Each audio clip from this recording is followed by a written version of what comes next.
In the following section, I would also report on our investigation findings in relation to a data breach incident of Oxfam Hong Kong. Firstly, the background.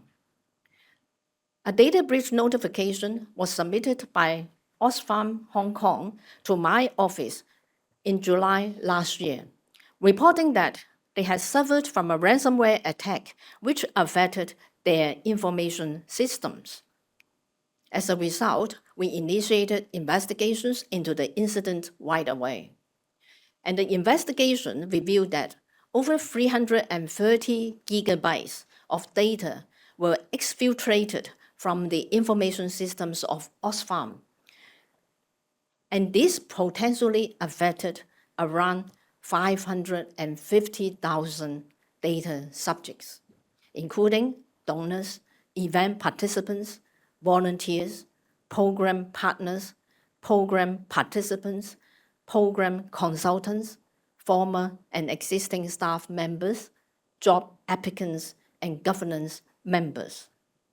And I would say the personal data involved is also wide-ranging. The personal data involved were all set out on this slide, and they included names, Hong Kong ID card numbers or copies, passport numbers or copies, dates of birth, phone numbers, email addresses, credit card numbers, and bank account numbers. I must say, we have initiated 6 rounds of inquiries in the investigation. And I would like to thank Oxfam for its cooperation during the investigation process in providing us with all the relevant information and materials.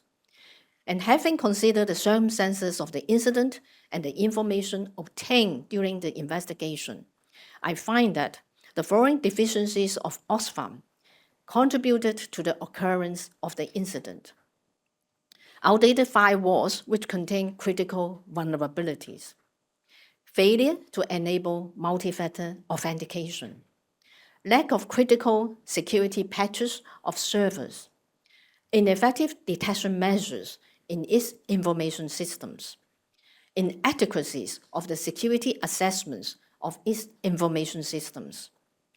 Lack of concrete information security policy, and last but not least, prolonged retention of personal data. I will highlight some of the more important deficiencies here. First one, outdated firewalls. We found that Oxfam had not performed any patching or updates to the firewall since June 2023, about a year before the data breach incident.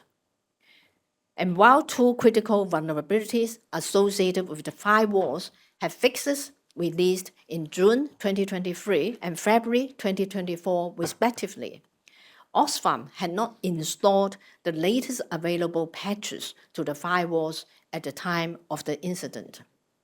As a result, the hacker successfully exploited the critical vulnerabilities to execute remote code and commands and gain control of the IT tester account. And the tester ultimately gained access to Oxfam's network and deployed ransomware. The second deficiency relates to the lack of critical security patches of servers. And this led to the exploitation of critical vulnerabilities that existed in 4 named servers within Oxfam's information systems by the hacker to gain access to the servers, and also escalated the account privileges to install malware, encrypt the files, exfiltrate the data from the compromised devices in Oxfam's information system. Another major deficiency relates to ineffective detection measures in the information systems. In our investigation, we found that although there were multiple detections of the activities of the hacker prior to their successful intrusion into Oxfam's information system, which included, for example, unsuccessful login attempts, Oxfam has failed to take any action. And in our investigation, Oxfam explained that it was not alerted to the suspicious activities simply because there was no mechanism to notify the relevant teams, or personnel. On the other hand, the endpoint security device or service is designated to detect malicious activities within Oxfam's system was compromised after the hackers' successful intrusion into the system, which rendered it ineffective in detecting and preventing the ransomware attack. Oxfam also led measures to regularly monitor and review its database or server logs to detect malicious or suspicious activities. The other major deficiency relates to prolonged retention of personal data. We found that Oxfam inadvertently retained some personal data for a period longer than was necessary. And in particular, it retained approximately 4,000 items of personal data relating to participants of program activities that Oxfam held over 7 years ago. Remember that all these activities were held over 7 years ago, but they still kept the personal data in question, and all these personal data were affected in the incident as a result.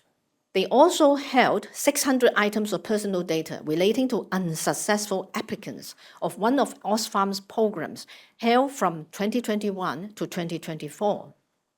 On top of that, they held other data relating to consultants, and all these consultants have already completed their consultancy services more than 7 years ago. They also kept 35 copies of Hong Kong ID cards or passports relating to former governance board members. In conclusion, I consider that Oxfam is a well-established organization that consistently holds and possesses a significant amount of personal data pertaining to different individuals. Stakeholders and members of the public have a reasonable expectation that Oxfam will allocate sufficient resources to protect its information system and uphold proper data security standards. However, the investigation found that Oxfam did not implement sufficient and effective measures to safeguard its information system prior to the incident. Oxfam has also failed to establish an effective mechanism for the timely deletion of some personal data that were retained longer than was necessary. All these deficiencies contributed to the occurrence of the data breach incident, and Oxfam contravened the requirements of the Privacy Ordinance, in particular the requirements of Data Protection Principle 4 as regards the security of personal data, and Data Protection Principle 2 as regards the retention of personal data. And I would say the situation was regrettable.